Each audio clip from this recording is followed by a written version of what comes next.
Hello friend, इस video में आज हम लोग बात करने वाले हैं भारत के भौगोलिक विस्तार के बारे में। तो चलते हैं फ्रेंड, वीडियो को स्टार्ट करते हैं। सबसे पहला क्वेश्चन क्या है? प्राचीन भारतीय भौगोलिक मान्यता के अनुसार भारतवर्ष किस द्वीप का अंग था? क्या है? प्राचीन भारतीय भौगोलिक मान्यता के अनुसार भारतवर्ष जम्बू द्वीप का अंग था। किस द्वीप का अंग था फ्रेंड? जम्बू द्वीप का अंग था फ्रेंड। आप वीडियो को स्टॉप यानी पॉज करके यहाँ से भी ज़्यादा व्याख्या कर सकते हैं।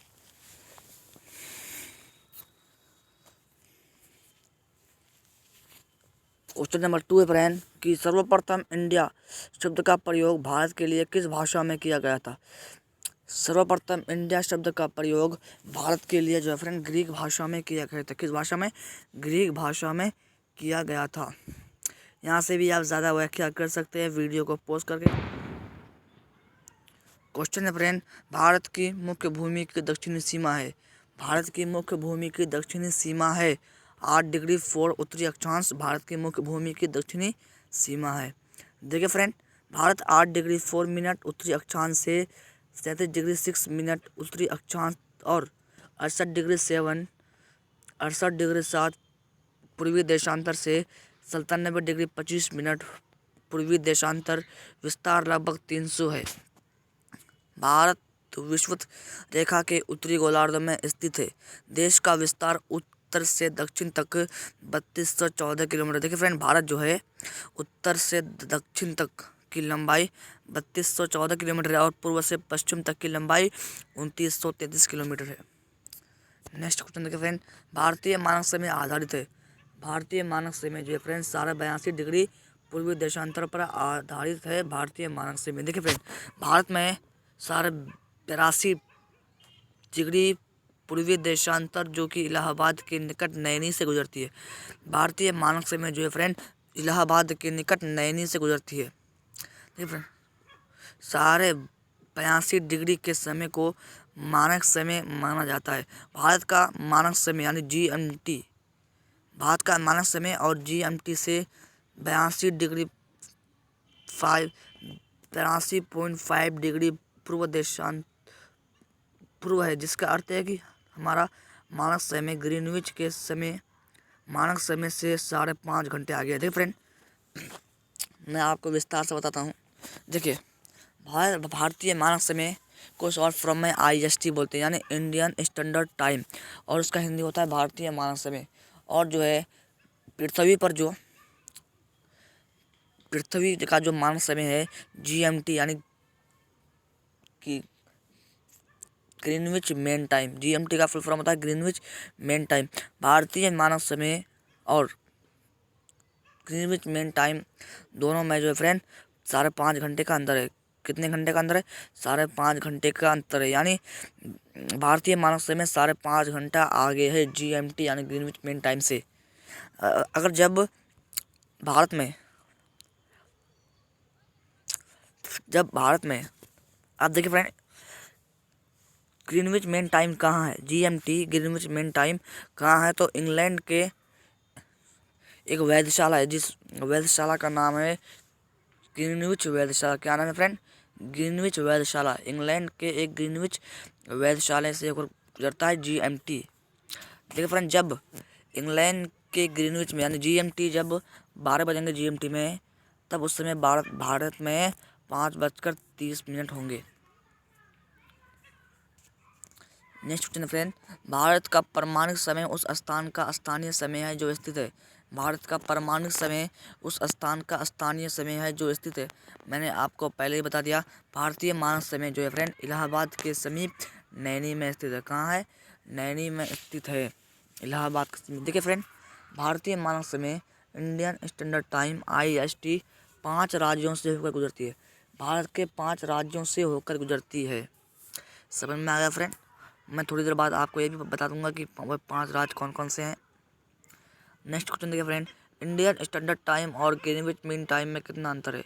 इंडियन स्टैंडर्ड टाइम और ग्रीनविच मीन टाइम में 5.5 घंटे का अंतर। कितने घंटे का अंतर है फ्रेंड? यानी इंडियन स्टैंडर्ड टाइम 5.5 घंटा आगे है ग्रीनिच मेन टाइम से तो 5.5 घंटे का अंतर है। मैंने आपको ये बात पहले ही बता दिया था। क्वेश्चन है फ्रेंड, भारत का धूर दक्षिणी भाग की विषुवत रेखा से दूरी कितनी है?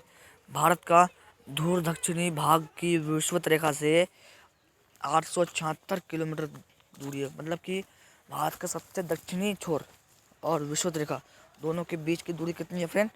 876 किलोमीटर। कितनी है? 876 किलोमीटर की दूरी है। देखिए फ्रेंड, भारत का सबसे दक्षिणी बिंदु इंदिरा पॉइंट है जो कि निकोबार द्वीप समूह में है। इसके पूर्व का नाम माने उसके प्राचीन नाम है लाहिचिंग पिग्मेलियन पॉइंट या फिर पार्सन पॉइंट। इसकी विषुवत रेखा से 876 किलोमीटर दूरी है।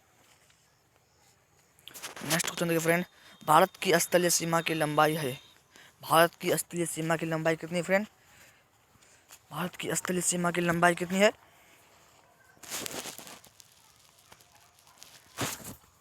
15,200 किलोमीटर जो है फ्रेंड भारत की स्थलीय सीमा की लंबाई है। कितनी है? 15,200। देखिए फ्रेंड, भारत की कुल स्थलीय सीमा की लंबाई 15,106 या 15,200 या 15,280 किलोमीटर है जो कि भारत के 17 राज्यों को छूती है। भारत की स्थलीय सीमा से लगी हुई कितने राज्य हैं? भारत के 17 राज्य हैं और ये 17 राज्य 7 देशों से छूती है। 7 देशों को छूती है ये 17 राज्य। समझ में आ गया फ्रेंड? नेक्स्ट क्वेश्चन है फ्रेंड, द्वीपों सहित भारत के तट रेखा की लंबाई कितनी है? द्वीपों सहित भारत के तट रेखा की लंबाई कितनी है? देखिए फ्रेंड, द्वीपों सहित भारत के तट रेखा की लंबाई 7,516 है। अगर आपको बोले कि भारत के तट रेखा की लंबाई कितनी है, सिर्फ आपको बोले कि भारत की तट रेखा की लंबाई कितनी है, तो 6100 किलोमीटर इसका राइट आंसर हो जाएगा। अगर आपको बोले कि द्वीपों सहित बोले द्वीपों सहित भारत के तट रेखा की लंबाई कितनी है, तो 7,516.5 किलोमीटर। देखिए फ्रेंड, भारत की स्थलीय सीमा की लंबाई, भारत की स्थलीय बोल रहा है यहाँ पर, तटीय नहीं बोल रहा है। भारत की स्थलीय सीमा की लंबाई 15,200 किलोमीटर और द्वीपों सहित तट रेखा की लंबाई 7,516 किलोमीटर। समझ में आया फ्रेंड? और देखिए, मुख्य धरातलीय भाग की समुद्र सीमा की लंबाई 6100 किलोमीटर, यानी भारत की तट रेखा की लंबाई बोल रहा है। भारत की तट रेखा की लंबाई 100 किलोमीटर है। यदि अंडमान और निकोबार तथा लक्षद्वीप द्वीप समूह को भी सम्मिलित किया जाए तो भारत की तटीय की सीमा की लंबाई 7,516.6 या 5 किलोमीटर हो जाती है। यानी वो द्वीप है ना ये सब यार। देखिए कौन कौन द्वीप है? अंडमान और निकोबार द्वीप समूह, लक्षद्वीप समूह, सब द्वीप है। इसको छोड़ देंगे तो 6100 किलोमीटर है, तो इसको ले लेंगे तो 7,516.5 या 6 किलोमीटर हो जाएगा। नेक्स्ट क्वेश्चन देखिए फ्रेंड, भारत की उत्तर से दक्षिण की लंबाई कितनी है? भारत की उत्तर से दक्षिण तक की लंबाई कितनी है? भारत की उत्तर से दक्षिण तक की लंबाई है, मैंने आपको पहले ही बता दिया था, भारत की उत्तर से दक्षिण तक की लंबाई ज़्यादा है तो 3214 हो जाएगा। इसके अंदर क्या हो जाएगा फ्रेंड?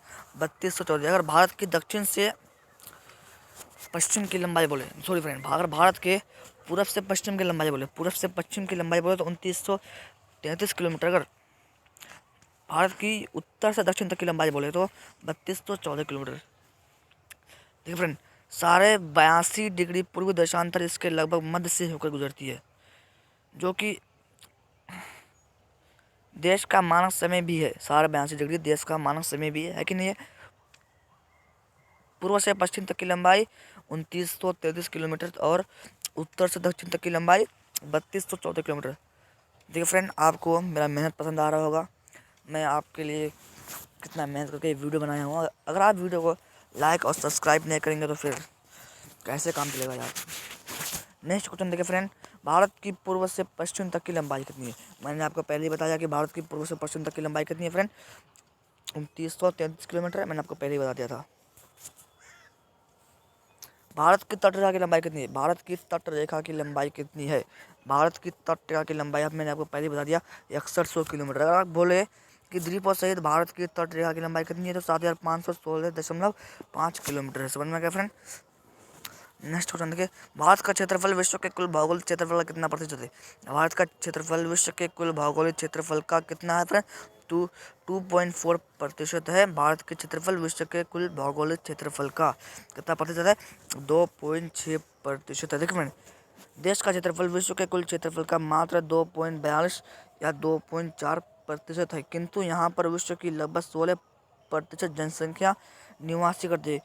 पहले 16% जनसंख्या निवासी करता था, अभी तो 7.5% जनसंख्या निवासी कर रहा है। अगर फिर 2011 की जनसंख्या में 7.5 विश्व की जनसंख्या का कुल जनसंख्या भारत में निवासी करता था, अभी 2023 चल रहा है। अगर अभी जनसंख्या करेगा तो शायद 20 टप जाएगा। नेक्स्ट क्वेश्चन देखिए फ्रेंड, भारत के कुल क्षेत्रफल का कितना प्रतिशत भाग पर पर्वत है? भारत के कुल क्षेत्रफल का कितना प्रतिशत भाग पर पर्वत क्षेत्र है? तो कितने भाग पर पर्वत क्षेत्र है फ्रेंड?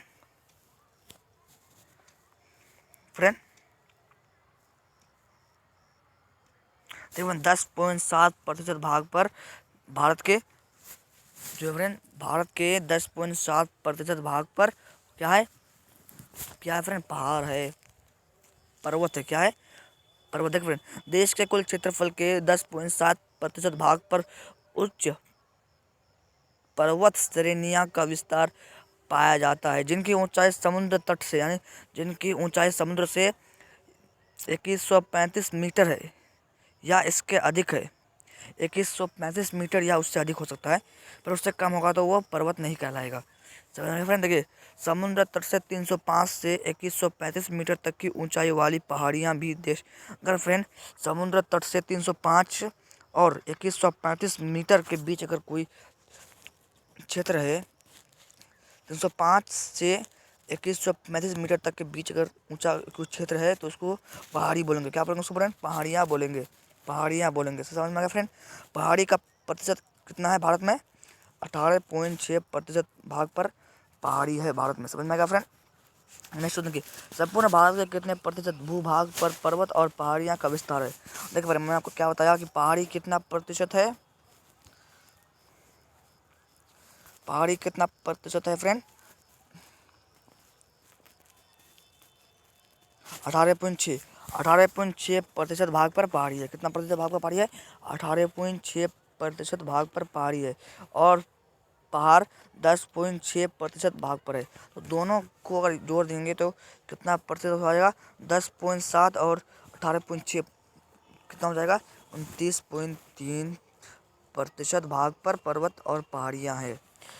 बहुत ही मोस्ट इम्पोर्टेंट क्वेश्चन है ये क्वेश्चन जो है फ्रेंड एग्जाम फेवरेट है, एग्जाम को बहुत पसंद करता है सब क्वेश्चन। नेक्स्ट क्वेश्चन देखिए फ्रेंड, संपूर्ण भारत के कितने प्रतिशत भूभाग पर पठार का विस्तार पाया जाता है? संपूर्ण भारत के कितने प्रतिशत भूभाग पर पठार का विस्तार पाया जाता है? 27.7% भाग पर पठार का विस्तार पाया जाता है भारत में। कितने प्रतिशत पर? 27.7% भाग पर।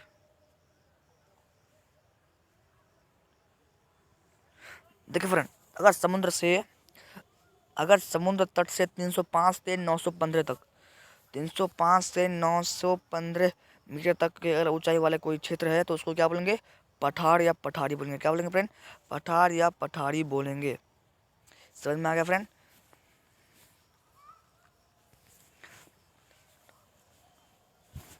नेक्स्ट क्वेश्चन देखिए फ्रेंड, संपूर्ण भारत के कितने प्रतिशत भूभाग पर मैदान का विस्तार पाया जाता है?